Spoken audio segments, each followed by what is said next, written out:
কেমন আছেন গাইস? এখানে একটা ওয়াশরুমের কাজ করতে আসলাম।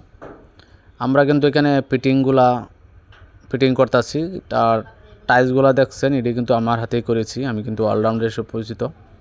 টাইলসের ফিনিশিংটা দেখেন কি সুন্দর হয়েছে। আমরা কিন্তু এইসব ফিটিংয়ের পরে কিন্তু আমরা টাইলসের পুটিং করব। একটা গ্লাস লাগাইলাম, একটা নিচে স্ল্যাব লাগাইলাম, টিস্যু হোল্ডার লাগাইলাম, সাবানদানি লাগাইলাম, টেপ কল লাগাইলাম। সম্পূর্ণ কাজ শেষ। গ্লাসটা ফিটিং করলেই তারপরে এই যে এই টাওয়ার রিলটা ফিটিং করলেই কিন্তু আমাদের ফিটিংগুলো শেষ। আমি কারেন্টের বাতি সহ সব ধরনের কাজ শেষ করে ফেলছি।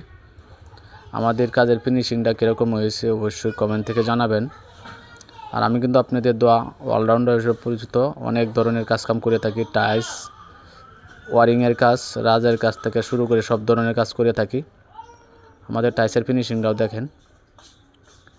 এই টাওয়ার রিল ফিটিং করা শেষ হয়ে গেছে। আর এখানে দেখেন আমরা কিন্তু